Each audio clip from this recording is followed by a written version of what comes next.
پچھلی ویڈیو میں ہم نے لہر کی نبض یا انگریزی میں ویو پلس کو سمجھا تھا، جو کہ کچھ اس طرح نظر آتی ہے، اور اس کے ساتھ ساتھ ہم نے متواتر لہر یا انگریزی میں جسے ہم کہیں گے پیریوڈک ویو کی بھی بات کی تھی۔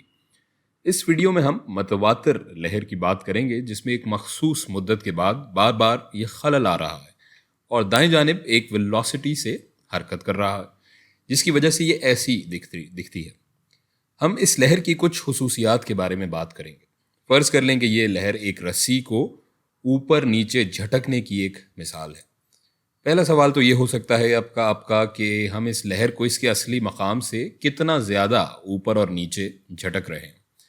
ایک اہم بات یہ ہے کہ اس کے اصلی مقام سے یہ جتنا اوپر جاتی ہے یا نیچے، اسے ہم ایمپلیٹیوڈ یا طول و عرض یا وسعت کہتے ہیں اردو میں، جس کے بارے میں ہم پچھلی ویڈیوز میں تفصیل سے بات کر چکے ہیں۔ دوسرا سوال یہ ہے کہ ہم کتنی مدت میں اس رسی کو اوپر نیچے جھٹک کر ایک چکر مکمل کر رہے ہیں۔ اب ظاہر ہے یہاں وقت کی بات ہو رہی ہے، تو اس مدت کی تعداد سیکنڈز میں ہوگی۔ مثلا 2 سیکنڈ میں ہم اس رسی کو اوپر لے جا رہے ہیں اور پھر نیچے اور پھر اوپر۔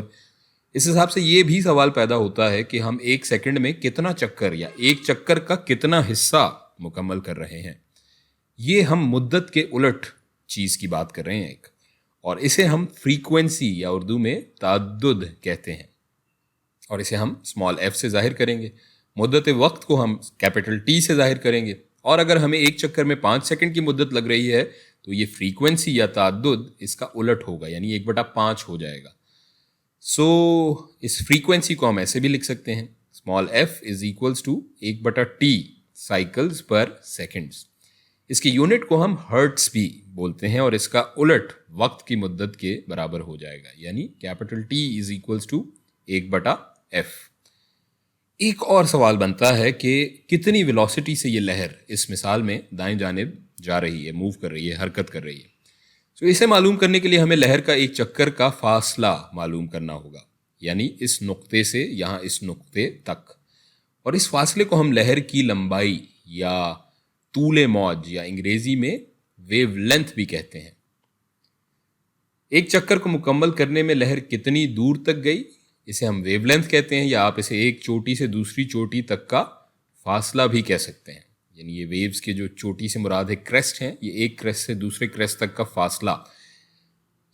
آپ اسے ایک گرد سے اسی طرح سے دوسری گرد تک کے فاصلے کے طور پر بھی دیکھ سکتے ہیں۔